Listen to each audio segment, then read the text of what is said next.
Greetings and salutations, horror movie fans. My name is Gilbert Ybarra, and welcome back to the Attic Review. Today's episode of Tar is a special one. This is my first ranking video, and to celebrate Friday the 13th being in October this year of 2023, I wanted to share my rankings of this legendary franchise, which I feel is a little bit better than the Halloween franchise, but that's another conversation for a different video. Now, I don't want to start no fights. I'm sure if I saw your list, I might think it's a little wacky. Okay, that sounded like a fight. I apologize. With that being said though, there's no official criteria for these rankings. This is based solely off of my enjoyability of the films. I'll go over why each film is in its respective or disrespective spot, depending on how you see it, and reasons why it was enjoyable or deserved its place. So without further ado, join me as I go over my rankings of the Friday the 13th films. I think this might be a safe bet for the bottom of most rankings, but out of the 12 films, Jason Goes to Hell is in dead last. Come on! You've got Jason making those noises while he's being capped at the beginning of the film, the ridiculous lore of his spirit being transferred to someone of his bloodline, and a magical knife that can kill him? The movie was inconsistent and feels out of place with the franchise. Sure, Creighton Duke was cool, and seeing Freddy's glove come up and get Jason's mask at the end was a dream come true for horror fans, but still, this movie's in last place for a reason. Coming in second at last in the 11th spot is Jason X.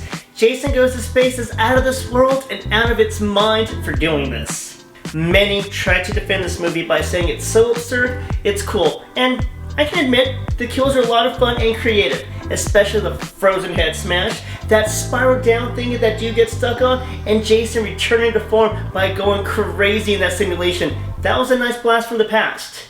And even Uber Jason was a sight to see, but ultimately, this was beyond jumping the shark. The acting and dialogue was bad, even for the franchise, and again, so absurd. This is not one of my more enjoyable Friday the 13th that I go to watch over and over. In the 10th spot is Part 7, The New Blood, aka Carrie vs. Jason, aka, what the hell, a psychic? This movie is a paradox to me because sometimes I really enjoy it, and other times I'm just baffled by the decisions being made for this film. Not the most charming group, but still, I enjoyed this new batch of victims. They were entertaining and weren't completely obnoxious. Well, except for the mean girl character of Melissa. However, this one lacks the spark of the upper half of the rankings. It shows some spirit at the end with a nice fight between Psyche Tina and Jason, but I was reminded why this was ranked so low when the perfectly preserved ghost of Tina's father pops up to help defeat Jason. Wah wah. The number 9 spot belongs to the first sequel of the series, with Friday the 13th Part 2. We finally get Jason here doing some dirty work after his mama gets an early retirement. And despite some memorable deaths and a decent ending, this movie felt low-paced and low energy. That poor dude rolling down those steps for hours was a nice talking point, and Jason rocking that potato sack over his bald ass head was a good look for him. But despite all of that, this movie felt as slow as the original, and for that low effort, it remains at the lower echelons of my ranks. The number 8 spot was just alluded to, and it's sadly the 1980 original Friday the 13th. I have love, admiration, adoration for the original because without it, we wouldn't have the wonderful world of Jason Voorhees. However, come on y'all, this shit is slow as fudge. Whenever I start my marathon, I am not excited to start with this one because honestly it bores me silly compared to the rest.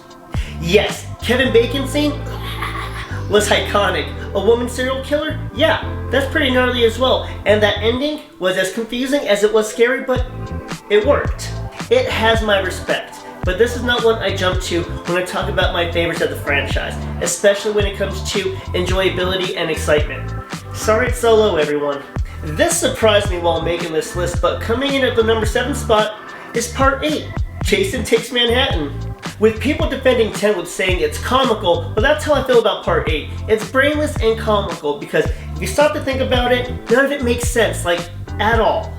Like how the opening boat with Jason got to the cruise liner with all the students on it, or how they ended up in New York for all that 10 minutes, or how Jason was like a little boy throughout the movie through the visions and then became a little boy after getting doused with that sewer shit water. It's just weird.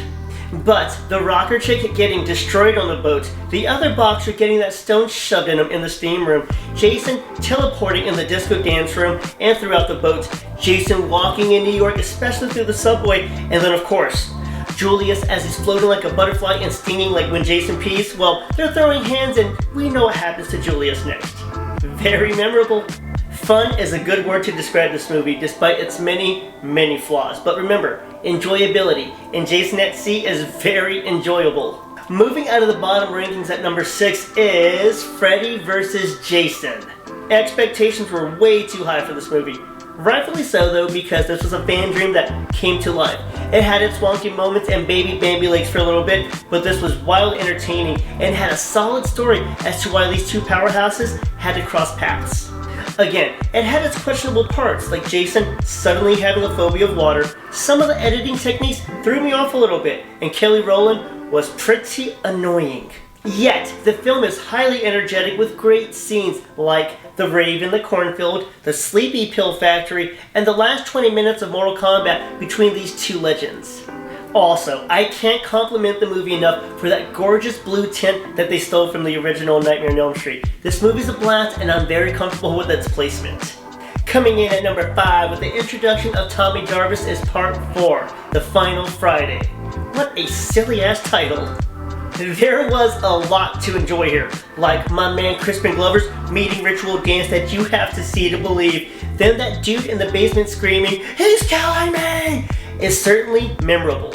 And Corey Feldman gives an incredible child star performance, especially at that traumatic ending when he has that Britney Spears type shaved head and we hear, "Tommy!" and then, "Die!" and then we get to see Jason's head sliding slowly down that machete. Gross. Despite the cast of victims being kind of plain Jane, except for that walking hemorrhoid Teddy. God damn that dude for calling himself Teddy Bear. Where was I? Oh yeah, the teens were pretty magoo, but Jason's energy was finally perfected and I feel that this is where the franchise really takes off.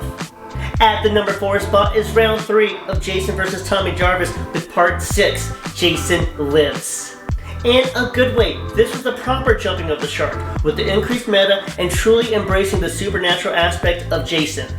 The acting is kind of bland, but I really enjoy this batch of victims and its return to a summer camp environment. Thank goodness the kids are safe, but damn, do the counselors get pieced up left and right in what seems like a more aggressive Jason. The opening with Tommy accidentally reviving Jason James Bond-like style, pretty cool. Then the RV, Jason doing damage there, also awesome. And then the way he goes after that counselor for dumping soda on his head, that was pretty mean. And then the way he painted the cabins inside with another gal's blood, this guy's going on a rampage. And let's not forget the way he literally folded that sheriff in half. Part 6 is entertaining from start to finish and has earned its spot. Top 3, here we go. In the number 3 spot might be kind of surprising, but the 2009 remake of Friday the 13th was remarkably impressive, and it's amazing that it doesn't get more love, despite that ending. I know this has the upper hand because fans already know the lore, but this movie did great in taking the source material from the first 3 movies and molding it into a modern, terrifying Jason on the hunt. Yes, I said hunt because this dude is fast, savage, and seems like a survivalist by picking off all these punks trespassing on his land. Little biased because Sam from Supernatural is in it, but honestly, the whole cast is phenomenal, especially Aaron Yu. I love that dude. This film is top notch. Love the blending of the opening. Actually, that whole opening was brutal on those campers. Then Jason stalking all of his prey at that luxurious cabin of that jerk Trent. All those kills and chases are suspenseful and gory, especially the death of Aaron Yu's character. This felt how a remake should feel, and it's a damn shame that it never got a sequel or more praise. Woo-hoo-hoo! This is exciting now. My silver medal goes to Friday the 13th Part 3D. Yeah, I said it. I freaking love everything about 3D. Come on now. This is where J Money gets his drip. This is where he gets his signature mask from poor Shelly. Where do I start? Well, I'll go for the obvious thing first. How can you not appreciate the effort for the 3D aspect? I mean, yeah, it's cheesy, but what a tasty, cheesy treat it is. I love each member of that badass biker gang. They seriously light up the screen, especially around the barn scenes. This is my second favorite group of victims, including that weird Cheech and Chong couple and Shelly, despite his antics. The kills were great, especially Vera receiving the first hockey mask kill, that dude walking upside down getting split down the middle, biker dude Ollie popping up out of nowhere and then getting chopped up, and then of course, poor Rick getting his eye popped out 3D style. Yes! And of course, how can you not dance and hum along to that disco-inspired theme song for the opening? I could listen to that song all day. If I can, I will always start my marathons with this one, or the movie that has the top spot. And finally, the #1 spot in my personal rankings. It might confuse you or maybe even have you question my evaluation, but seriously, Part 5, A New Beginning is my all-time favorite.